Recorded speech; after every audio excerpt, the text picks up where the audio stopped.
Donc, aujourd'hui, on va faire une webconférence sur, le sujet de gagner c'est comment gagner des clients. Je m'appelle Hugo, je suis chargé de développement au sein de l'ADI et c'est un plaisir, d'animer cette webconf aujourd'hui avec vous tous. On est quand même assez nombreux, on est plus de 300, du coup, c'est un plaisir et donc, voilà. Est-ce que tout d'abord, est-ce que vous pouvez me dire dans le chat si c'est votre première webconférence? Ou si vous en avez déjà fait d'autres et 4e, 3e? OK, super. Première aussi. Des nouveaux venus, OK, avec plusieurs. OK, très bien.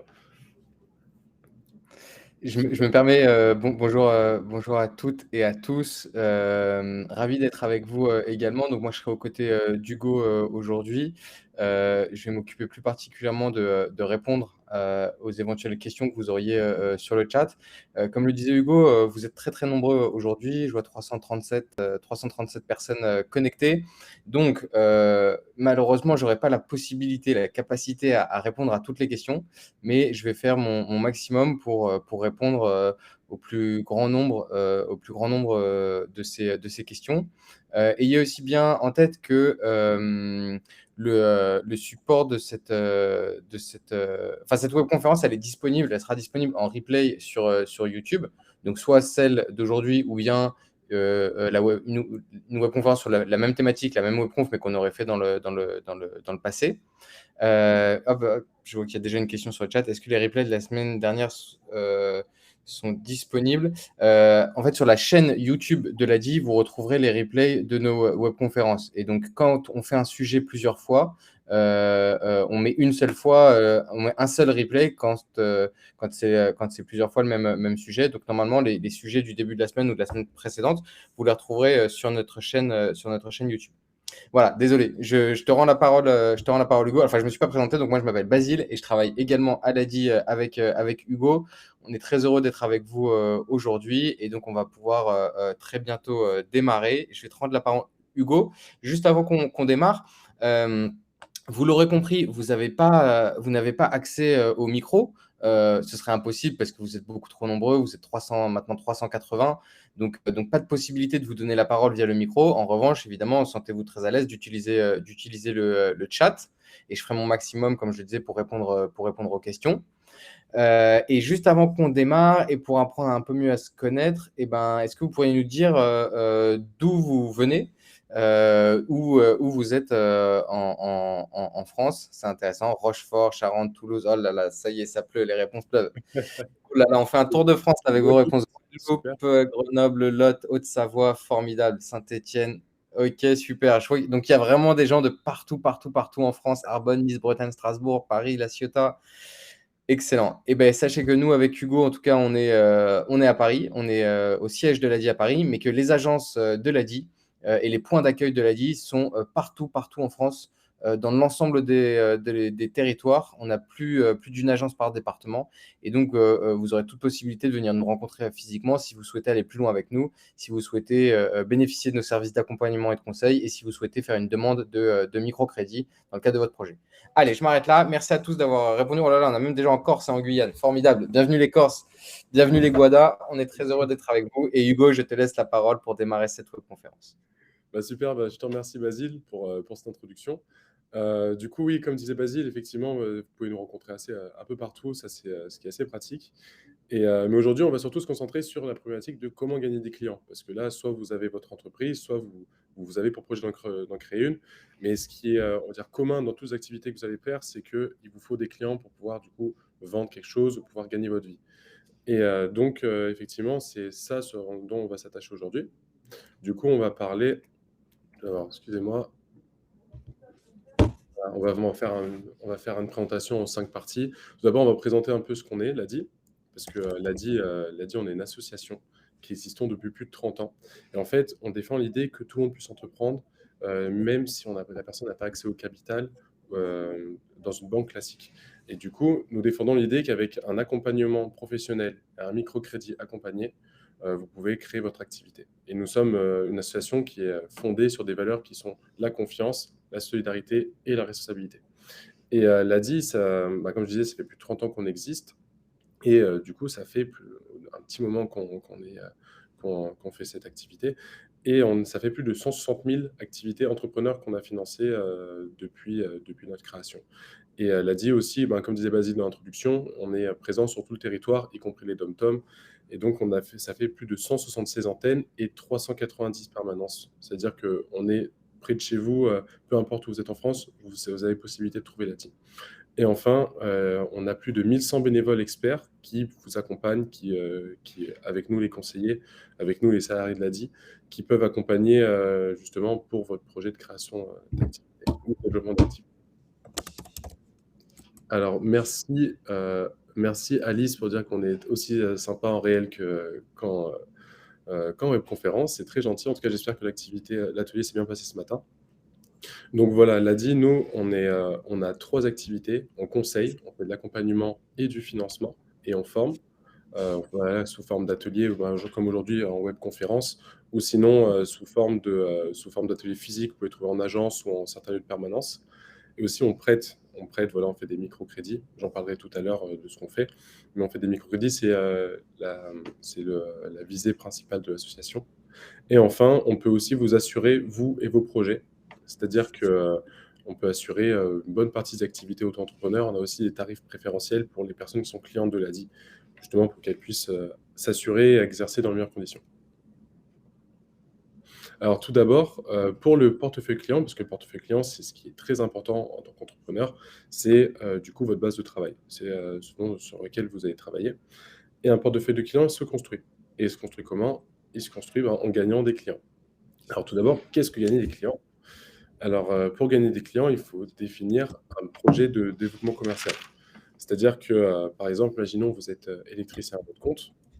Et là, ben, vous savez travailler, vous avez d'expérience dans votre activité, mais vous vous lancez. Comment vous allez trouver vos clients? Vous avez plusieurs options. Vous pouvez soit passer par des petites annonces, soit passer par des sites de mise en relation, soit trouver un donneur d'ordre qui vous fait travailler pour certains chantiers. Est-ce que vous allez mettre des prospectus dans des boîtes aux lettres, poser une annonce dans le journal, sur Le Bon Coin? En fait, il faut identifier en fonction de votre activité, en fonction sur quoi vous êtes à l'aise, en fonction aussi de là où il y a le plus de clients potentiels, sur quoi vous allez prospecter. Aussi, l'un n'empêche pas l'autre, vous pouvez passer par différents canaux de prospection. Et du coup, c'est très important aux activités indépendantes parce qu'il faut savoir que les clients ne viennent pas à vous. C'est à vous d'aller chercher les clients. C'est très, très important. Et c'est pour ça que notamment, on parle d'avoir la volonté de s'engager et d'agir, c'est-à-dire être proactif, chercher des clients, chercher en fait où est-ce que vous pourrez trouver, c'est-à-dire par quel biais, par quel moyen. C'est très important. Et une autre chose qui est importante, c'est qu'il faut être déterminé. C'est-à-dire que vous n'êtes pas seul à être indépendant dans votre activité.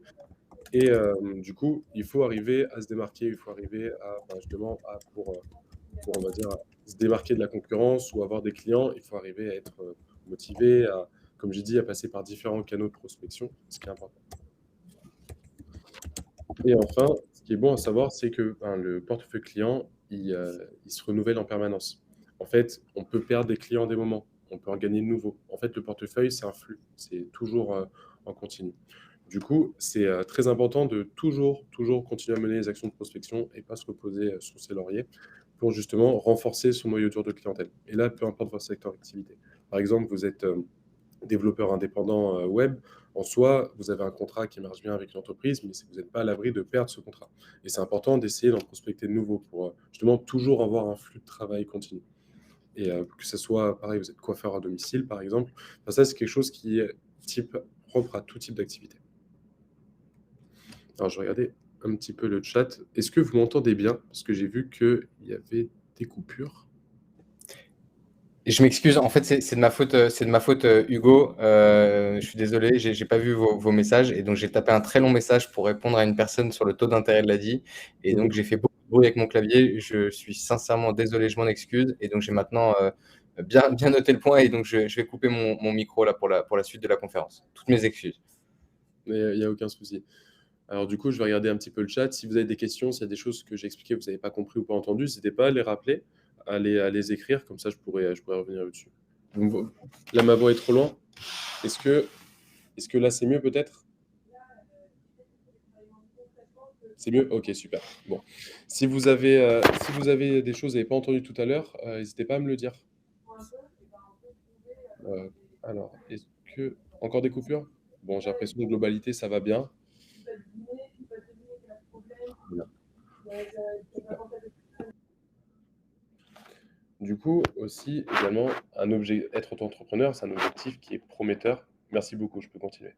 Un objectif qui est prometteur, c'est-à-dire que pour gagner des clients, notamment, c'est, comme je disais tout à l'heure, c'est gérer un flux de clientèle, un flux entrant et un flux sortant. Comme j'expliquais, c'est très important de ne pas être dépendant d'un petit nombre de clients et de toujours avoir une activité, de toujours être en activité ou toujours avoir des projets d'activité. Du coup, ce qu'il faut savoir, c'est dans votre activité d'auto-entrepreneur, c'est pas, imaginons comme si vous avez un emploi salarié où vous pouvez, on va dire, tout le temps de travail, c'est du temps de production. C'est-à-dire, par exemple, vous êtes électricien, j'utilise beaucoup l'exemple d'électricien, je vais changer. Si vous êtes fleuriste, par exemple, vous travaillez dans une boutique de fleuriste, vous passez toute la journée à travailler. Là, en fait, non, il y a une partie aussi, c'est de la production. Une partie, c'est de la prospection, pardon. Une partie, c'est chercher de nouveaux clients, faire de l'acquisition. Par exemple, ouvrir une page sur Facebook, sur Instagram, ouvrir une page sur les réseaux sociaux, ou sinon, ça sera faire des petites annonces, proposer vos services autour de vous. En tout cas, il y a une partie non négligeable de votre temps de travail qu'il faut consacrer à gagner de nouveaux clients, conserver vos anciens clients et gérer son flux en fait, de clientèle, son portefeuille client. Par exemple, il y a certaines petites options qui peuvent être très bien pour rappeler à vos clients que vous existez. Vous envoyez des vœux de bonne année à vos clients, un SMS à tous vos clients, bonne année, etc. Ou sinon, un message d'anniversaire si vous avez leur date de naissance. C'est des choses qui marchent bien et vos clients, en fait, pensent à repasser par vous. Du coup, le flux entrant, c'est les nouveaux clients, comme j'expliquais. Le flux sortant, c'est les clients qui arrêtent parce que ils ont le droit d'arrêter. Ça se trouve, votre offre, ce ne sera pas forcément la mieux adaptée à l'instant T, ou d'autres auront des besoins qui auront évolué. Et si leurs besoins ont évolué, est-ce que vous pouvez adapter votre offre? Ça, c'est une chose sur laquelle il faut penser. Parce qu'un client, vaut mieux, quitte à adapter son offre, c'est important de le conserver. Un client satisfait, c'est un client qui reviendra. Un client qui revient, c'est du coup des revenus pour vous et vous développez votre activité. Alors du coup, notamment, s'appuyer sur des fondamentaux. Il y a quelques règles de base à respecter pour du coup, gagner de nouveaux clients. Alors du coup, il y a une méthodologie. Alors du coup, on va commencer par connaître son marché, c'est-à-dire identifier quels sont ses concurrents, quels sont ses clients potentiels, quel cible de clients on vise. Est-ce qu'on vise par exemple avoir tout public? Est-ce qu'on a une activité un peu de niche? Par exemple, imaginons que vous êtes couturier à domicile, vous créez des pièces de vêtements. En soi, si vous n'allez pas produire énormément de vêtements au début, du coup, vous allez vous adresser plus à une clientèle de niche, à certains particuliers. À l'inverse, vous êtes plombier. En soi, vous êtes plombier, vous pouvez travailler avec n'importe qui, n'importe où. Et du coup, il faut identifier, il faut connaître son marché. Il faut savoir aussi si on a beaucoup de concurrents dans le secteur, est-ce qu'on fait une activité qui est facilement réplicable, etc.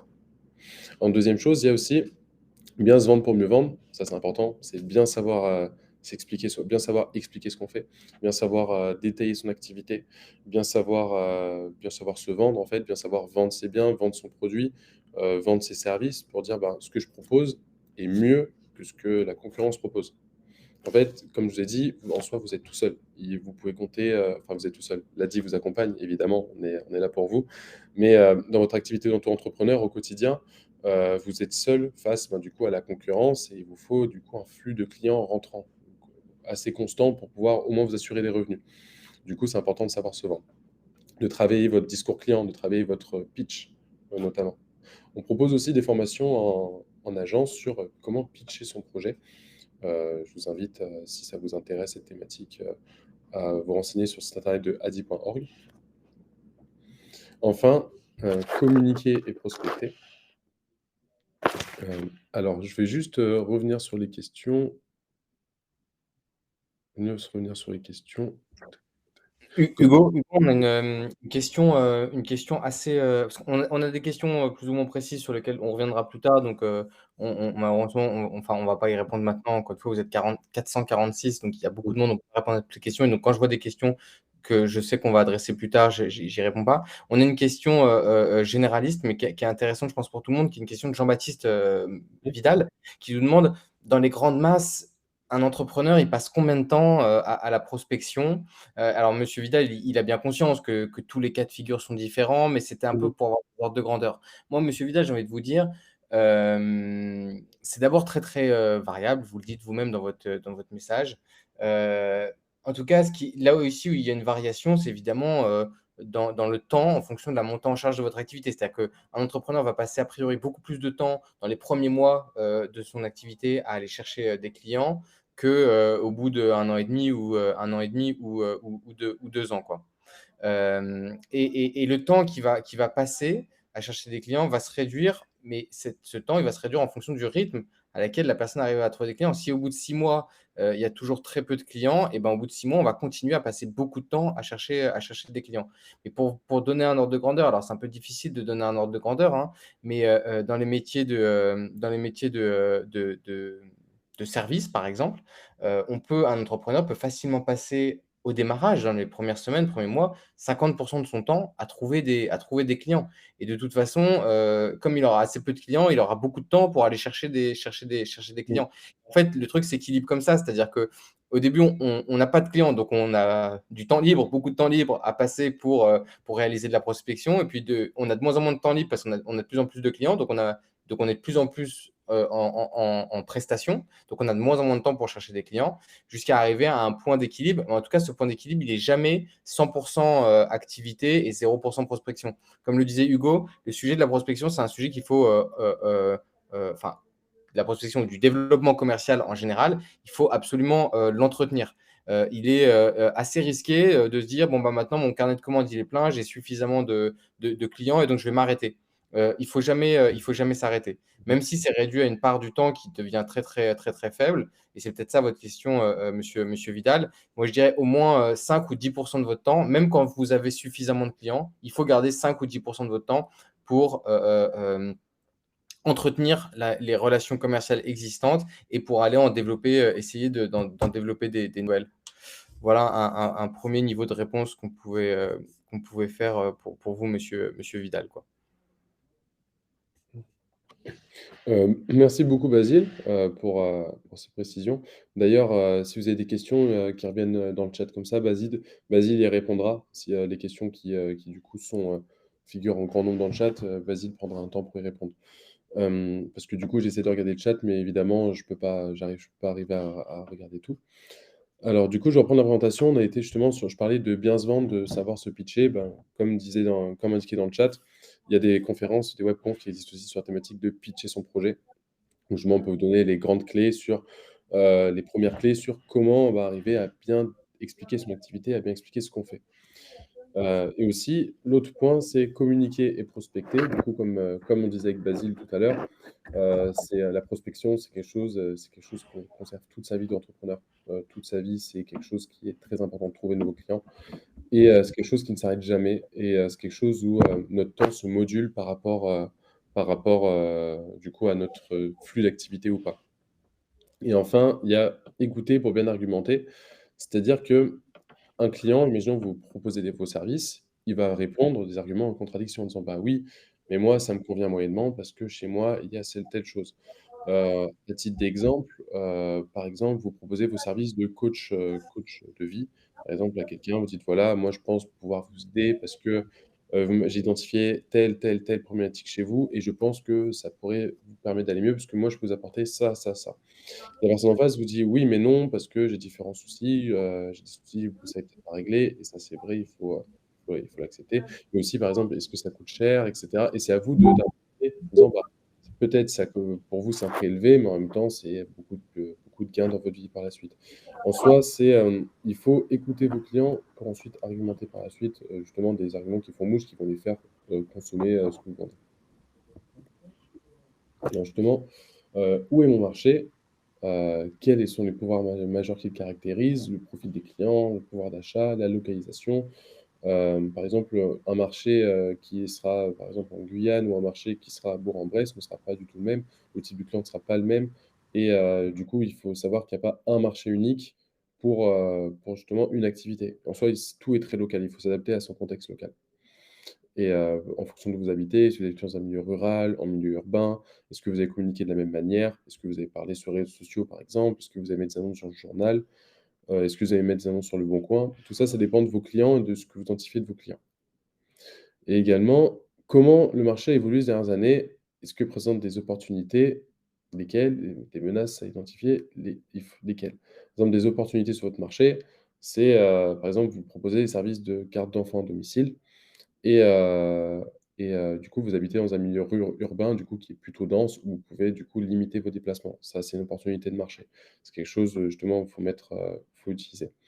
Et à l'inverse, des menaces, c'est, bah, du coup, typiquement, vous habitez en milieu urbain, bah, du coup, les déplacements sont contraints par des embouteillages et cetera. Vous habitez en milieu rural, vous n'avez pas d'embouteillage, mais vous avez des frais de dépenses d'essence ou de gasoil qui sont plus élevés. Donc en fait, il n'y a pas un marché parfait, c'est chaque marché est différent et du coup, il faut juste savoir identifier son marché. Enfin, la concurrence, comment elle est organisée, ses offres, opérations commerciales et les principaux acteurs. C'est important d'identifier la concurrence pour justement savoir ce qu'ils font et savoir proposer un produit ou un bien ou un service qui est différent de la concurrence. Il ne faut pas proposer la même chose que la concurrence parce que si elle est mieux implantée que vous, si vous êtes nouvel arrivant dans le marché, les gens vont préférer aller voir la concurrence qui propose la même chose. Il faut proposer soit des tarifs peut-être plus faibles dans un premier temps. Est-ce que aussi il faut proposer on va dire une offre plus complète? Est-ce que vous allez proposer une expertise différente? Par exemple, imaginons vous êtes charpentier, vous arrivez dans une région où il y a déjà plusieurs charpentiers implantés. Bah, qu'est-ce que vous allez proposer, vous, qui allez vous différencier des autres charpentiers? Est-ce que ça va être des prix? Est-ce que vous allez avoir des fournisseurs différents qui vont proposer des bois de meilleure qualité, et cetera? Et enfin, mon offre, est-ce que notre offre elle est adaptée? Comment on fait pour rendre l'offre plus attractive, plus différente des autres et sur quel levier agir? C'est-à-dire, quel levier agir? Par exemple, est-ce que ça peut être le levier du prix? Est-ce que ça va être le levier de l'offre? Est-ce que ça va être le levier aussi de la différenciation que vous apportez par rapport, aux autres? Ça, c'est important. Et enfin, identification des fournisseurs. Ça, ça, c'est, quelque chose, d'indispensable si vous êtes dans la vente de biens. C'est, savoir à qui on se fournit, pour combien et essayer de voir si on peut trouver des fournisseurs, par exemple, plus intéressants ailleurs. Et alors du coup, connaître son marché, les clients, combien sont-ils? Pourquoi les choisir et qui sont-ils? Ça, c'est très important de connaître ses clients, de connaître son profil de client qu'on vise, les clients qu'on vise pour justement mieux les cibler et justement, par exemple, communiquer directement avec eux sur leur canaux de communication, que ce soit par exemple les réseaux sociaux et cetera. En deuxième chose, c'est la zone de chalandise. La zone de chalandise, c'est la zone sur laquelle vous allez vendre votre activité d'auto-entrepreneur. C'est-à-dire, sur combien de kilomètres vous allez travailler, combien de gens vous visez. Comme je vous ai dit, si par exemple vous vendez des bougies, vous faites de la confection de bougies parfumées, vous créez ça chez vous, vous pouvez les vendre sur internet, sur des plateformes type Etsy, ou Le Bon Coin, par exemple Facebook Marketplace. En soi, votre zone de chalandise est très grande. Vous pouvez vendre dans la France entière. À l'inverse, vous êtes coiffeur à domicile. En soi, vous n'allez pas travailler à plus de 50 kilomètres de chez vous. C'est pas rentable. Après, vous perdez entre le coût de l'essence, et en plus de ça, l'usure d'un véhicule, par exemple, ça devient plus rentable. Du coup, c'est important de savoir jusqu'où on peut travailler et justement, si la zone de chalandise est petite, bah, du coup, ciblez votre communication sur une petite zone de chalandise. À l'inverse, si elle est grande, ciblez sur une grande zone de chalandise. Les concurrents, combien sont-ils? Qui sont-ils? Comment se démarquer?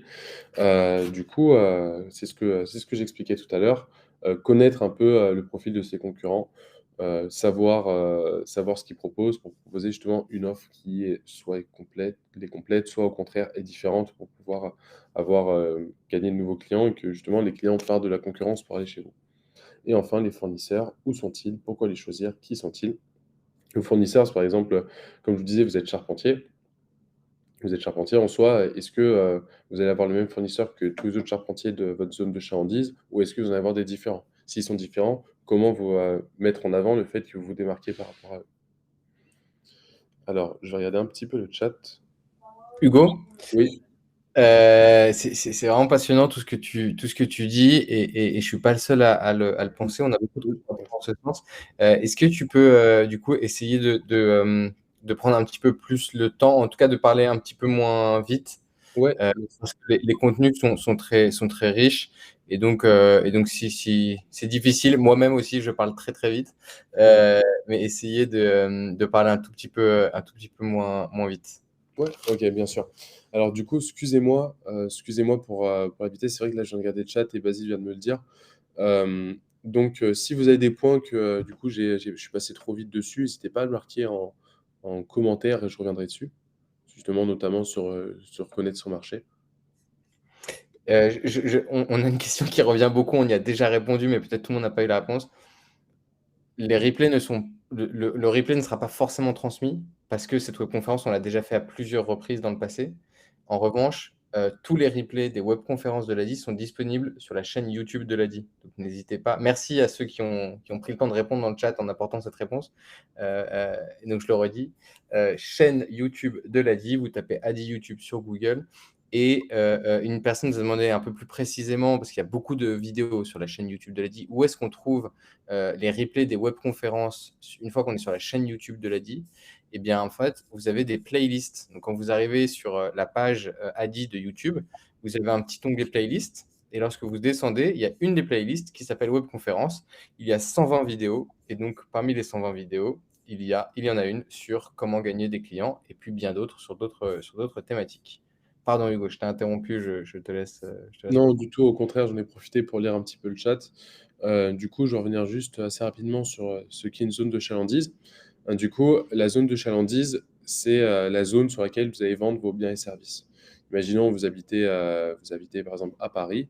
En soi, jusqu'où vous allez vous déplacer si vous travaillez par exemple, en physique chez les gens ou avec des gens, jusqu'où vous pouvez vous déplacer pour travailler, pour que ça soit pas non plus excessivement loin de chez vous, que vous vous y retrouviez en coût de déplacement.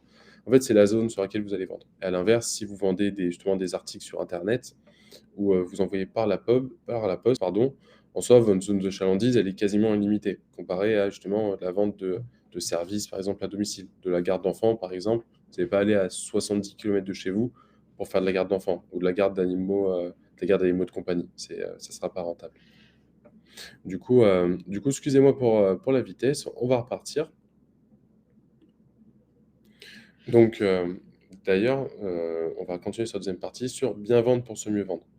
Du coup, la présentation, c'est de présenter justement, avoir une présentation professionnelle et revêtir l'uniforme de l'entreprise. En soi, par activité, j'imagine que vous le savez bien, vous avez des manières de vous habiller. Par exemple, vous êtes dans le BTP, vous avez, justement, des habits qui résistent, qui sont résistants. À l'inverse, vous êtes justement, consultant en coaching de vie. En soi, là, il vous faudra peut-être être habillé plus d'une manière formelle parce que, vous allez, avoir un discours qui sera très formel. En fait, il faut s'adapter à ses interlocuteurs, à son activité. Il faut, parce que, c'est triste, mais les gens peuvent encore juger par, l'apparence, par la manière dont on est habillé et on fait une seule fois une bonne première impression. Du coup, c'est quelque chose qu'il ne faut pas négliger et en deuxième point, il y a des concurrents qui réussissent. Il faut se demander pourquoi ils réussissent. Qu'est-ce qu'ils font de mieux que vous? Pourquoi ils ont beaucoup plus de clients? Qu'est-ce qu'ils font de différent par rapport à vous? Et vous pouvez aussi, justement, vous inspirer de ça. Vous pouvez vous inspirer de ça, vous dire: «OK, bon, tel concurrent est passé a fait telle chose et justement ça lui fait gagner énormément de clients». Par exemple, il a participé à un salon, justement qui l'a fait beaucoup connaître dans la région. Du coup, ça peut être une bonne idée, moi aussi, de participer à ce salon, puis même si c'est des coûts d'entrée, par exemple. Et enfin, se mettre à la place du client, en fait, c'est se dire: qu'est-ce qu'il attend de son fournisseur et comment il le voit? Vous, il faut vous poser la question dans le sens inverse. Imaginons, vous arrivez dans un magasin, dans une boutique, vous voyez quelqu'un qui fait une prestation de service, qui vient vers vous, comment vous attendrez ce qu'il soit? Et du coup, il faut se poser la question dans le sens inverse aussi, comment du coup il faut vous adapter par rapport à votre clientèle? Enfin, le discours. D'ailleurs, le discours, sur justement comment se vendre, c'est pas de l'improvisation. Il faut le préparer. Il faut avoir un discours avec un certain nombre de points en tête. C'est-à-dire, par exemple, vous dites, bon, vous commencez par détailler votre activité. Vous dites, voilà, je m'appelle telle personne, je fais ça, ça, ça. Et il faut que ça soit précis, concis. C'est-à-dire que les gens, en fait, en 30 secondes, ils aient compris ce que vous fassiez, ce que vous faites, ce que vous vendez et pour combien et qu'est-ce qu'ils auraient gagné. C'est assez, c'est pas simple à faire, c'est pour ça, c'est quelque chose qui se travaille. C'est très important de pitcher son projet parce que, si vous avez une activité, vous savez bien l'exercer, mais vous n'arrivez pas à la vendre, en fait, vous n'allez pas pouvoir exercer et c'est très important, surtout dans tout ce qui est acquisition de nouveaux clients. Enfin, il faut faire simple, il faut du coup, peu de mots, il faut aller droit au but. Et enfin, être concis, c'est-à-dire, ne pas trop allonger son discours. Au contraire, c'est surtout, se concentrer sur l'essentiel.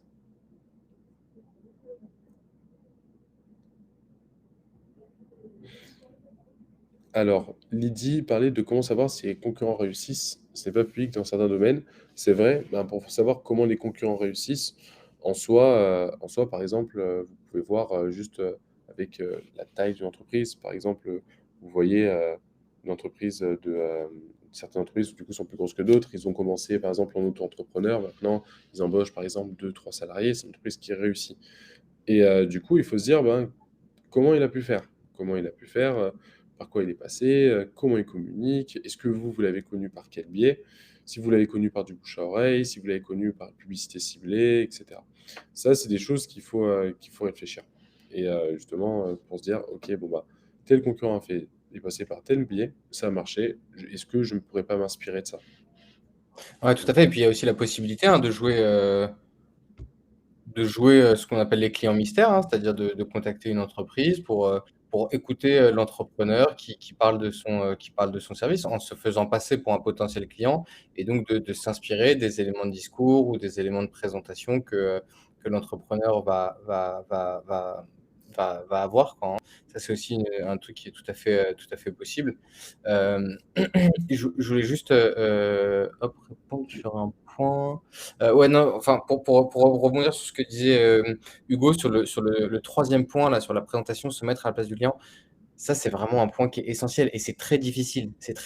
Mais ayez en tête que lorsque vous parlez de votre service, vous parlez de votre activité, vous avez un discours qui est, comment dire? On pourrait dire biaisé. C'est-à-dire que vous parlez avec en fait, c'est vous qui parlez et or c'est vous qui délivrez la prestation et donc forcément vous allez la présenter d'une certaine manière. Des choses qui vont vous paraître pour vous très, très simples et évidentes parce que c'est votre métier de tous les jours, ne le sont pas forcément pour la personne à qui vous parlez, pour votre potentiel client et donc cet exercice qui est difficile, hein, de se mettre à la place de son client, il est vraiment très, très important et de se dire: «Mais donc moi, si je ne connaissais rien à cette activité, si je connaissais rien à ce produit, si je connaissais rien à ce service, qu'est-ce que j'aurais besoin qu'on me dise? Est-ce que j'ai 5 minutes ou est-ce que j'ai 3 minutes? Ou est-ce que j'ai un quart d'heure?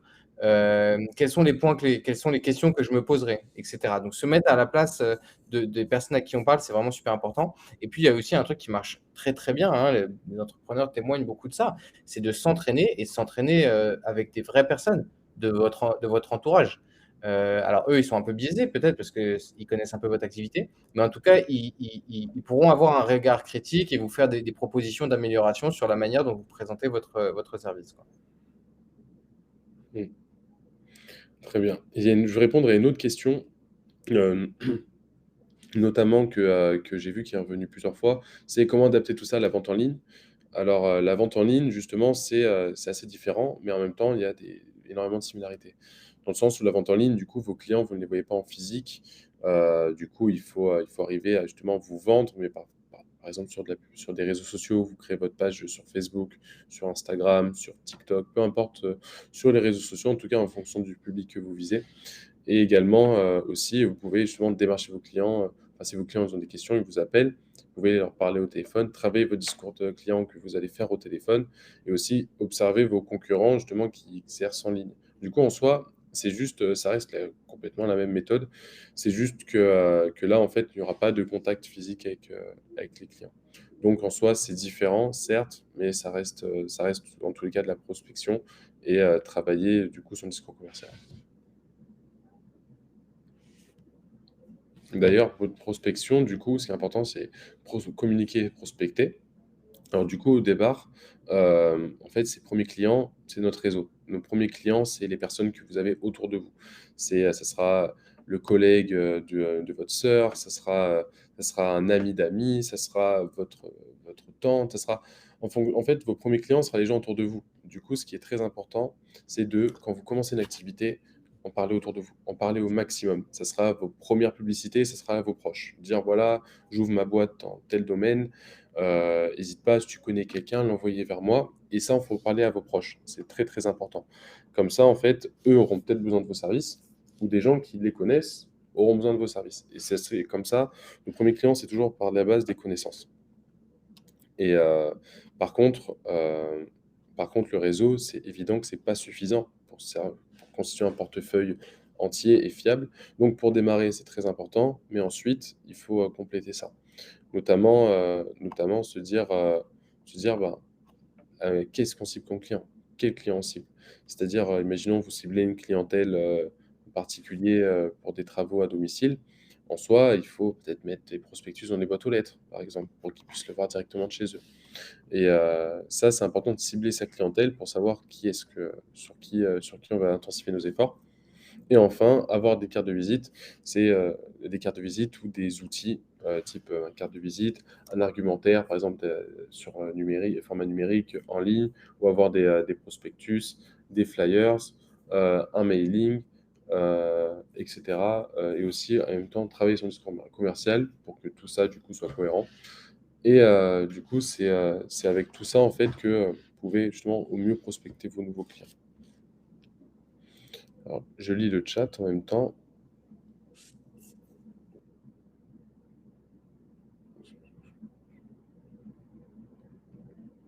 Alors, est-ce que l'ADI propose ce genre d'événement, réseautage, échange entre entrepreneurs? Alors, du coup, oui, ça commence, dans le sens où c'est plus des échanges pour, par exemple, des échanges de bonnes pratiques sur ce qui existe, ce qui n'existe pas avec nos clients. Ça s'appelle les clubs ADI. On commence à les mettre en place justement un peu partout en France où justement les clients de l'ADI sont réunis une ou deux fois, par exemple, tous les 3 à 6 mois, justement autour d'un café et pour discuter de leurs projets, de leurs entreprises, pour avoir aussi de nouvelles perspectives, parce que c'est inspirant aussi de discuter avec des gens qui sont entrepreneurs. Ça permet un peu de sortir de la solitude qui est inhérente à ce statut. Et aussi, du coup, d'avoir de nouvelles pistes, de nouvelles idées, et et se repartir au mieux par la suite. Du coup, oui, elle a dit, il existe ça. Les clubs a dit, c'est pour nos clients, ça commence tout juste, et pour l'instant, en tout cas, des gens ont l'air très satisfaits. J'interviens sur deux ou trois sujets. Vous m'entendez bien, Hugo? Ouais, super. Moi, personnellement, je t'entends bien. Je sais pas dans le chat, est-ce que vous entendez bien, Basile? Ok. Il y a eu pas mal d'échanges là sur les flyers. Alors déjà, il y a plusieurs usages des flyers. Il y a en effet le fait de déposer des flyers dans les boîtes aux lettres. Et puis, il y a un autre usage qui consiste à laisser un flyer à une personne à qui on a échangé. Par exemple, je suis présent sur un salon, je suis présent sur un marché, ou je fais une visite commerciale, on peut laisser un flyer à l'issue, ce qui est déjà un usage beaucoup plus ciblé du flyer que le dépôt dans les boîtes aux lettres. Et donc, des personnes se posent des questions tout à fait légitimes en disant, mais est-ce que ça marche, est-ce que ça marche pas? Quel est le retour sur investissement? Parce que les flyers, ça coûte cher et puis ça prend du temps de les distribuer. Euh, vous entendrez tout et son contraire sur ce sujet-là. C'est-à-dire que si les flyers existent et qu'on en vend toujours autant, c'est qu'il y a des entrepreneurs pour qui ça fonctionne. À l'inverse, il y a aussi beaucoup d'entrepreneurs qui ont eu des mauvaises expériences et qui ont passé beaucoup de temps à distribuer des flyers et dépenser de l'argent pour les imprimer, puis ça n'a pas fonctionné. Nous, ce qu'on vous conseille, c'est de vous renseigner un petit peu, d'essayer de prendre des renseignements sur qu'est-ce qui fait dans votre secteur d'activité, parce que ça dépend beaucoup de votre activité, de votre métier, et puis d'essayer. Typiquement, le sujet des flyers, c'est assez facile de se faire une opinion, de se faire une idée avec un petit investissement. On achète 500 flyers et on prend une demi-heure, une demi-journée pour les distribuer, et puis on voit ce que ça donne. Et donc, on peut se faire une idée comme ça assez facilement, quoi. Ensuite, je voulais revenir. Donc, il y a une personne qui dit que taux de retour moyen est de 2 à 3 %. Mais c'est vrai, hein, ces chiffres sont vrais. Maintenant, ils sont très variables d'un secteur d'activité à l'autre. Et donc, vraiment, n'hésitez pas à essayer avec des tout petits investissements, donc des petits échantillons de flyers, un petit bout de votre temps alloué à ça. Et puis, vous verrez quelles sont les retombées et est-ce que ça fonctionne ou pas, quoi. J'avais un autre sujet. Oui, je voulais juste revenir sur mon sujet client mystère qui a fait pas mal parler sur le chat. Est-ce qu'on peut faire ça? Est-ce qu'on peut pas faire ça? L'idée, c'est pas forcément de duper une entreprise concurrente. Il y a plein de moyens de se renseigner, d'observer une entreprise concurrente. Faire une demande d'information sur le site web d'un concurrent, par exemple, je ne crois pas que c'est le duper et voir comment est-ce qu'il répond, quels sont les éléments qu'il vous transmet. Ce n'est pas le duper et je pense qu'il faut être à l'aise avec ça. Euh, je ne vais pas jusqu'à dire qu'il faut aller faire semblant d'être un client et aller jusqu'au bout, jusqu'à la souscription au produit ou au service et mentir à votre concurrent, etc. C'est pas ça. De toute façon, c'est une mauvaise idée parce qu'un jour, il va savoir que vous êtes son concurrent. Mais observer les concurrents, c'était un point qu'on évoquait tout à l'heure, me semble vraiment, vraiment important. Et après, bien sûr, chacun fait avec sa conscience, si je puis dire, est-ce qu'il est à l'aise ou pas à l'aise de faire, quoi. Voilà, ça c'était sur les flyers. Ah oui, il y avait une petite question sur le mailing. C'est vrai que le mailing aussi, c'est un outil qui peut coûter assez cher, avec des taux de retour qui sont assez variables selon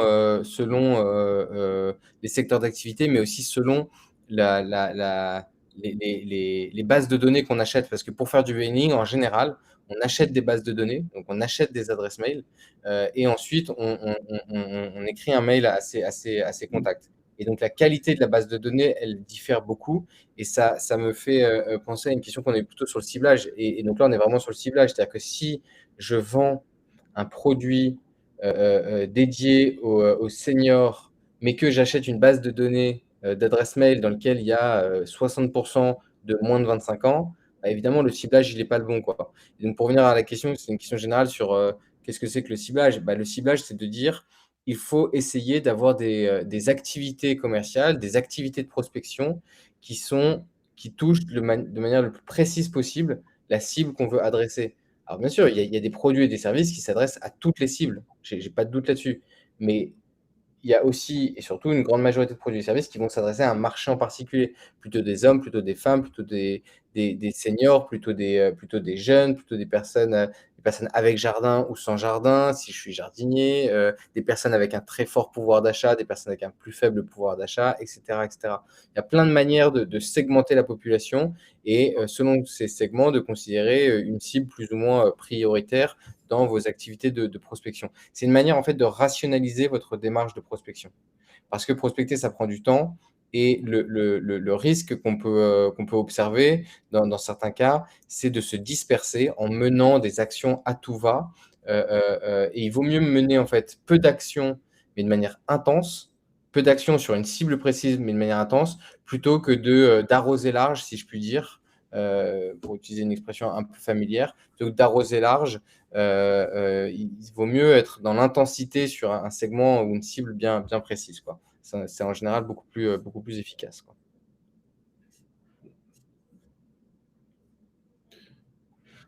Hop, alors on va reprendre. Je vois que vous êtes tous très actifs dans le chat, c'est super. Du coup, justement, pour continuer à prospecter rapidement les clients qui ne se renouvellent pas, imaginons les clients, du coup, commencent à... C'est un peu toujours les mêmes clients. Il faut, du coup, pour les conserver, il faut les informer des nouveautés que vous proposez. Est-ce que vous proposez de nouveaux tarifs, de nouveaux services? Est-ce que vous avez des promotions? Est-ce que vous faites des soldes, etc. Il faut leur proposer ça. Et également aussi des offres privilégiées pour les fidéliser. Si par exemple vous faites certaines activités de vente de biens et de services, en soi, vous pouvez leur proposer, ben voilà, là ça fait la cinquième fois que tu consommes chez moi, à la sixième, tu as le droit à 20% de réduction, etc. Et justement, à vos clients les plus fidèles pour au contraire les fidéliser. Enfin, les informer des promotions, par quel biais? Est-ce que ce soit SMS? Est-ce que ce sera un mail? Est-ce que ça sera une lettre? Enfin, en tout cas, il faut qu'ils soient informés de tout ça, parce que du coup, ça va les pousser à consommer. Et enfin, mesurer la satisfaction suite aux premiers achats, c'est-à-dire, super important, oui, est-ce que tout s'est bien passé? Est-ce que si vous avez un problème, n'hésitez pas à me recontacter. Enfin, quelques paroles comme ça qui justement font que du coup vos clients seront rassurés. Et enfin, en conclusion, il ne faut pas oublier de qualifier sa cible, c'est-à-dire de l'identifier, de bien l'identifier, de préparer sa boîte à outils, c'est-à-dire d'avoir du coup tous les outils pour, pouvoir, bien communiquer et prospecter, que ça soit savoir identifier des clients, savoir, par quels canaux, communiquer avec eux, savoir, comment gagner de nouveau. Comme on a vu tout à l'heure avec, comme l'a expliqué Basile, il y a beaucoup de canaux de distribution qui existent. Il y a planifier et enfin se préparer physiquement et mentalement parce que, ben, l'activité vous pouvez avoir des activités qui sont prenantes physiquement comme mentalement. Chercher de nouveaux clients, c'est aussi quelque chose qui est prenant. Du coup, il faut être prêt à ça, mais il y a pas de souci, je pense que vous serez tous prêts à ça.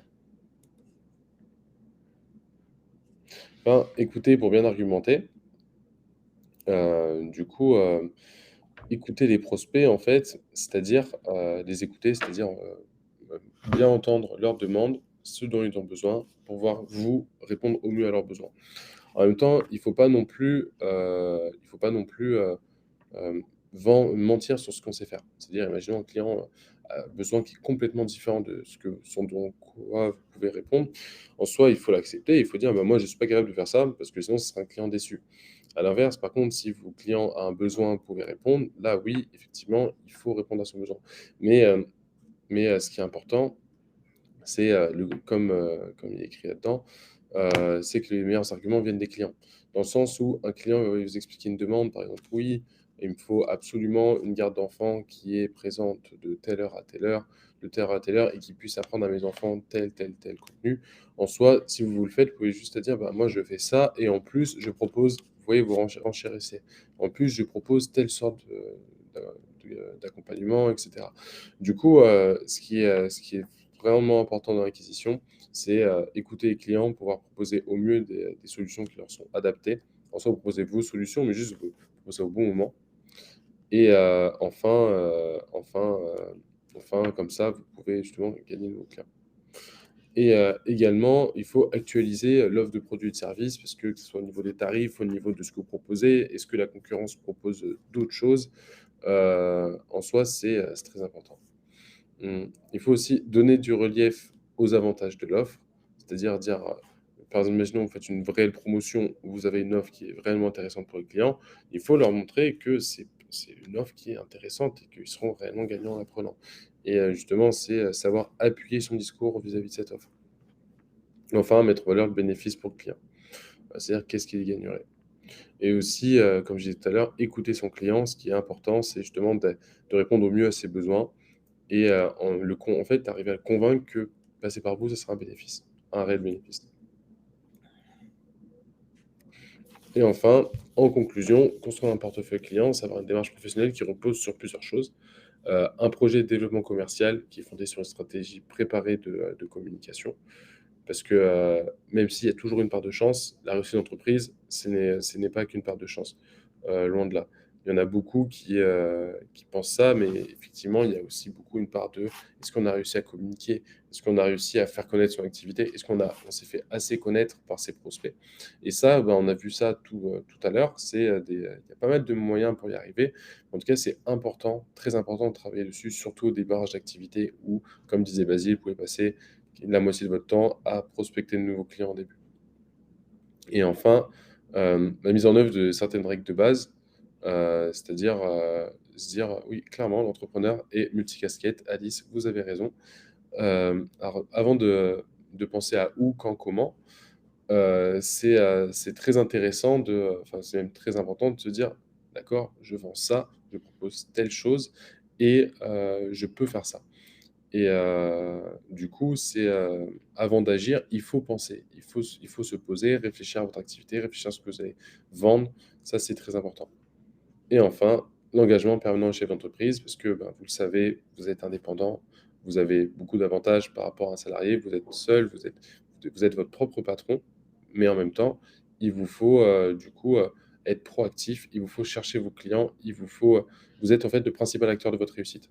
En fait, tout dépend que de vous. Du coup, c'est pour ça qu'il vous faut toujours être, proactif, toujours essayer de chercher, toujours essayer de vous développer, toujours essayer de proposer de nouvelles choses, toujours essayer de vous démarquer et de ne pas se reposer sur ses lauriers.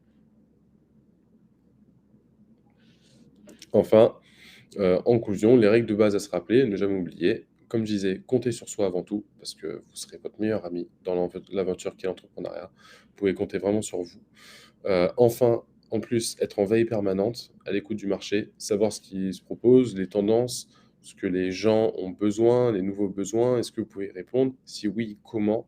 Et toujours être à l'écoute du marché, être à l'écoute de ce qui se fait autour de vous, de vos concurrents, des nouvelles offres qu'ils proposent.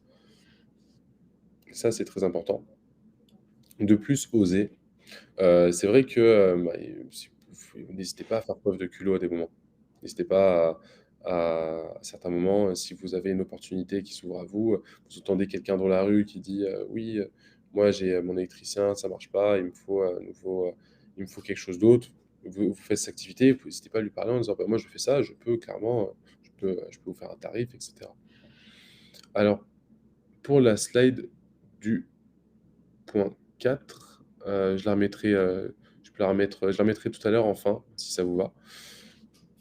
Enfin, soigner sa présentation et son image de chef d'entreprise, c'est-à-dire que comme j'expliquais tout à l'heure, il faut avoir une présentation qui soit en adéquation avec ce que les clients attendent de nous. Si vous, vous faites une activité, vous allez consommer un bien ou un service, vous disiez: «Comment j'attendrai comment soit la personne, en face de moi?» Et là, c'est pareil, il faut se dire, «Très bien, bon, ben, moi, si j'étais client, je voudrais que la personne soit comme ça pour que je lui fasse confiance». Donc du coup, c'est pareil, il faut se vêtir ou être présenté en conséquence. En plus, enfin, communiquer largement, c'est-à-dire à vos proches, mais ensuite plus loin que vos proches, communiquer largement et saisir les opportunités. C'est une opportunité, saisissez-la, c'est très important. Et enfin, prospecter, prospecter, prospecter, prospecter, prospecter. Ça ne s'arrête jamais. Il faut toujours continuer. La prospection est quelque chose qui est inhérent à la vie d'entrepreneur. Vous allez toujours le faire et c'est très important. On a, Hugo, juste avant que tu passes à la suite, on a beaucoup de questions en lien avec le digital. D'accord? On peut pas malheureusement y répondre et comme le disait quelqu'un dans le chat, on est là sur, un propos, assez généraliste, mais c'est aussi le format qui veut ça, hein. On est plus de 400, sur un format d'1 heure. En revanche, sur la question assez précise du digital, je vous invite vraiment à, d'abord regarder sur la chaîne YouTube de l'ADI, les webconférences en lien avec ce sujet-là. On en a fait des nombreuses, notamment certaines qui sont animées, co-animées avec Google, pour présenter, les outils qui existent, sur internet et les réseaux sociaux pour faire connaître son activité. Et puis n'hésitez pas à aller régulièrement sur le site de l'ADI. Vous avez une page dédiée aux webconférences, donc c'est dans la partie accompagnement, il y a un lien vers nos webconférences. Toujours la même chose, des webconférences gratuites, 1 par semaine. Cette semaine, on en a tous les jours, mais sinon tout au long de l'année, c'est 1 par semaine. Et donc là, par exemple, je vois, hem, mardi 14 février, fondamentaux, du référencement, naturel, comment être plus visible sur internet. 21 février, niveau 2, comment évaluer et perfectionner sa stratégie de référencement, naturel. Donc vous voyez, on a, dans nos webconférences pas mal de contenu sur